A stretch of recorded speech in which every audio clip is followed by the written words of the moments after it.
Very good morning class. In the previous video we have covered the differentiation part.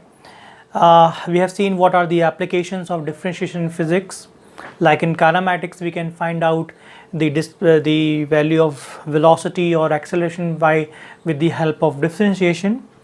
Now in this today video we will cover the next part of the calculus, which is integration.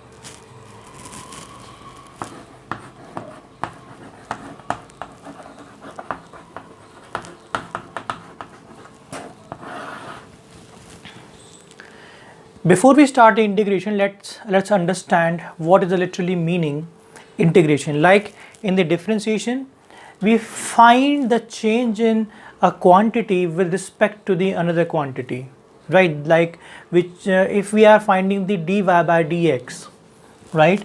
If we are finding the dy by dx, that means we were calculating change in y with respect to change in x. Now similarly, how do we define this integration? Basically, integration means summation, to sum a number of large quantities. If you have so many quantities of small magnitudes and you have to sum up them, then we'll find or we'll perform the integration. Let's suppose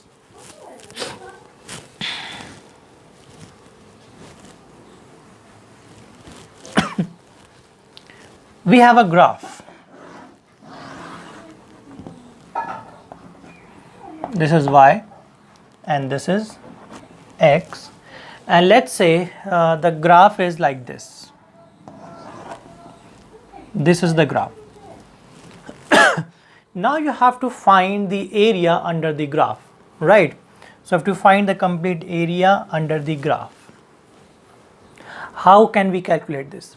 Let's take a small distance dx on the x-axis, let's say like this.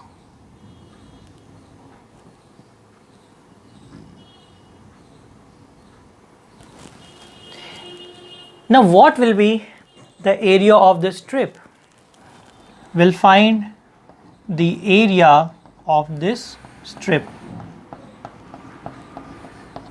Let this is dx and that will nothing but y. So what will be the area of this strip?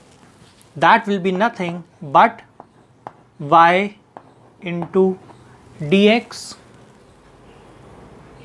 Okay, this is the area of this small strip dx. That means small area element. It can be regarded as dA.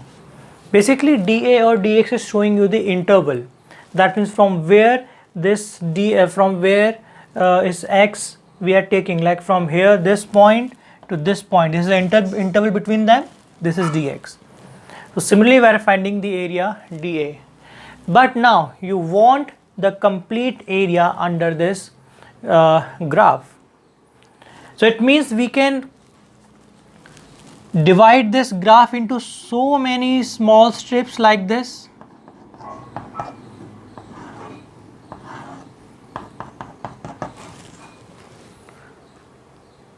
Now what will be the area of every strip? That will be again y into dx, y into dx, y into dx.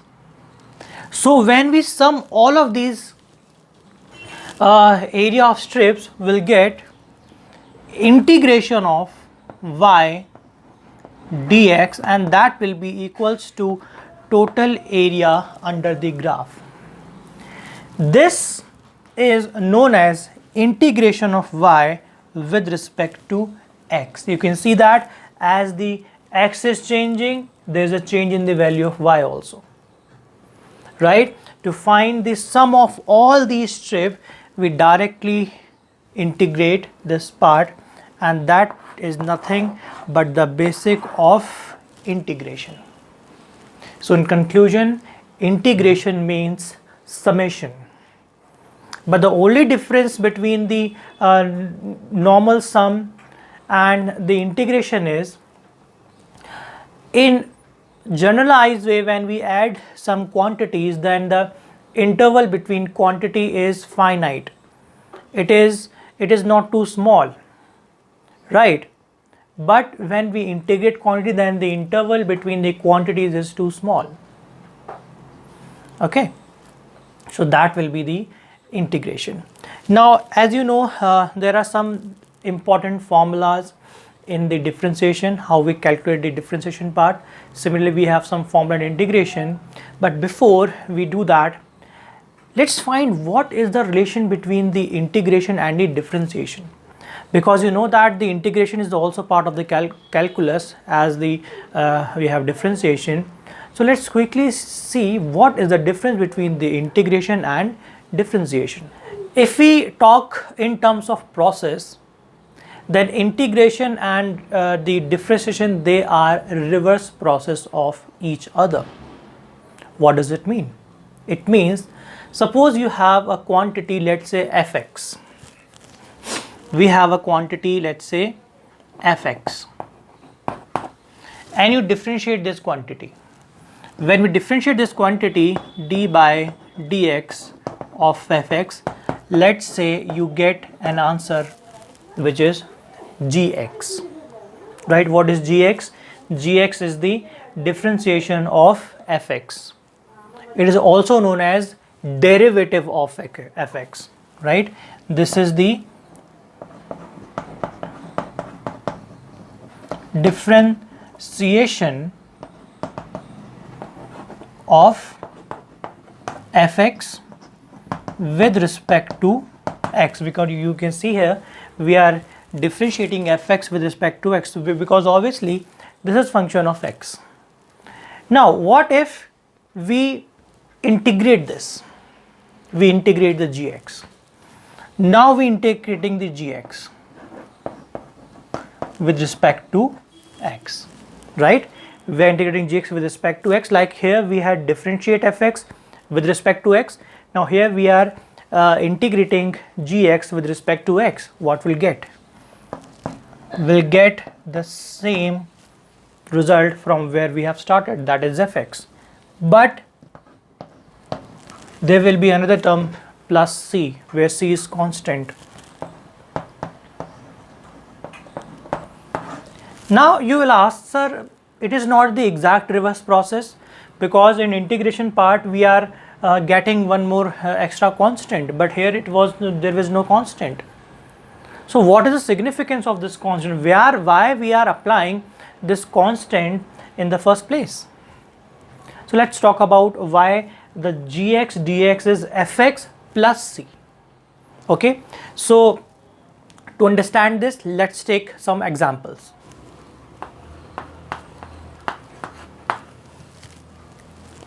Let's take the example number 1. Suppose we have a function y whose value is, let's say, 3x cube, right? What will be differentiation of y? So dy by dx will be, it will be c 9x square. How? N is 3 here. It will be, see, 3 is constant, so 3 will be taken outside. Now this is 3x 3 minus 1 n minus 1, so 3 minus 1, that will be 2, so 3x square, or we'll get 9x square as the answer. So when we differentiate y, which was 3x cube, we'll get 9x square. Now let's one more example number 2. Suppose now y is 3x cube plus, let's say, 4. Now what would be the answer of this differentiation? Now dy by dx will be again 9x square. What happened to 4? 4 is constant, and I told you, whenever we differentiate constant, the answer will be 0. So this will be 0, right? Let's take another example, example number 3. Suppose now we have y equals to 3x cube minus 8. Again, what will be the answer? dy by dx will be 9x square. Again, you can see here in all three cases function was different. Here 3x cube, 3x cube plus 4 and 3x cube minus 8, but in each of the case the answer was same, right? So here in the first case fx was 3x cube and gx, what we get, gx means differentiation. I just we have explained this. Gx is the derivative of x or differentiation of x. We get 9x square here. In the second case the function fx was 3x cube plus 4, right? Let's say this is f1x, this is g1x, right? Now in the second case f2x is this, what we get, g2x, we get 9x square. In the third case, the third function f3x was 3x cube minus 8, again what we get, gx is 9x square. That means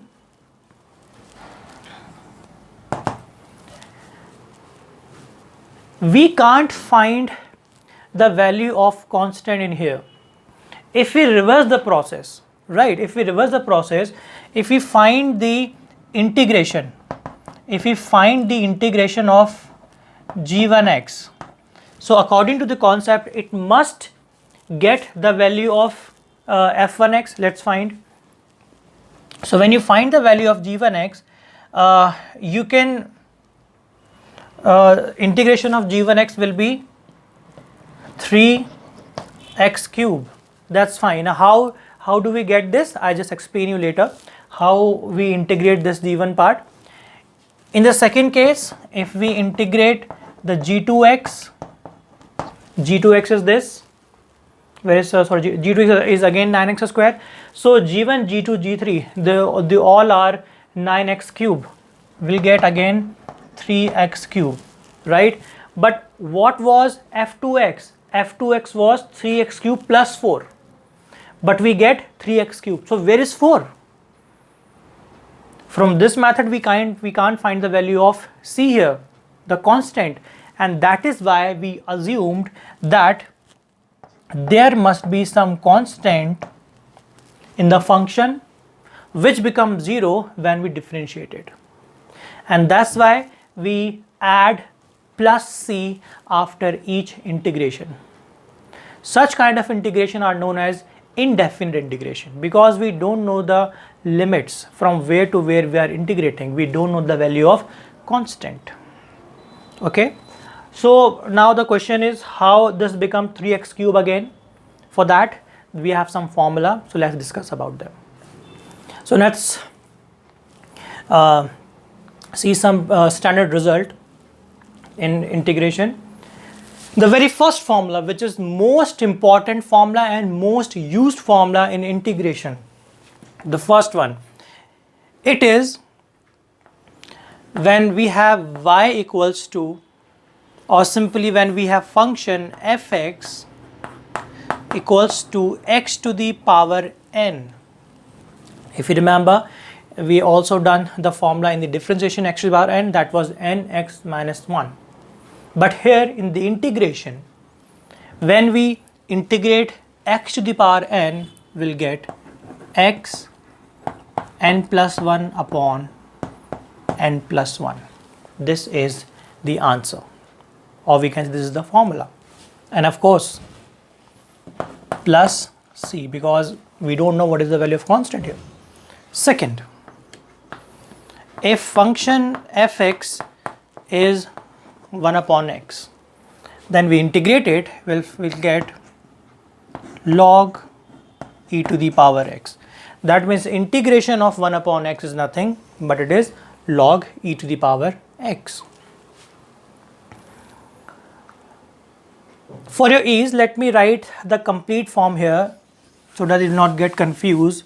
Like here we can write it as integration of x to the power n dx. Now it is more precise. So what we got? We got x n plus 1 upon n plus 1. In this case, integration of 1 upon x dx, oh yes, plus c, that is log e to the power x and plus c. Okay. Third, if fx is e to the power x, so if you remember, in e to the power x there will be no change. So when we integrate e to the power x dx, we get simple ex and plus of course c. Fourth, let's see some formula in the trigonometrical function. So if function is sin x, so when we integrate sin x dx, we get minus cos x and plus c of course. If we see that 5 is fx is cos x, so integration of cos x dx is sin x plus c. I'm writing here. Suppose the sixth one is let's say integration of sec square x, that will be tan x plus c. So if you remember, the integration of the differentiation of tan x was sec square x. So similarly it's reverse. Integration of sec square x will be tan x plus c. And one more important formula, that integration of simple dx, that means we have 1 here, that will be equals to x.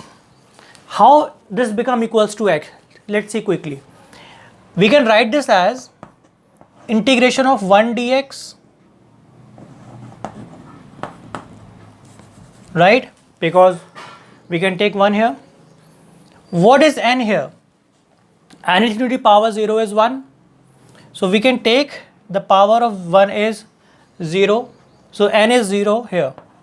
N is 0. What was the formula? X n plus 1 upon n plus 1. So what will be the integration? Integration will be x 0 plus 1 upon 0 plus 1, that will be x. So that's how we get the value of root of integration of dx equals to x. So these are some important formulas. You must remember all of these formula, because these formula you will find in your mathematics book also in the class 11 and 12th. But as I told you, although you will study this integration part in class 12th, but you can see here we have lots of application of the integration in the class physics starting from the class 11th. Even if you can see that I have started the calculus in between the chapter motion in one dimension. It means why? Because the next topic, that is the derivation of the equation of motion, required basic understanding of these calculus part. So this is for today. We have done the basic in calculus part. Tomorrow I will give you some basic questions on the integration, then I will start our rest of the topic in the motion in one dimension. Till then, thank you so much class.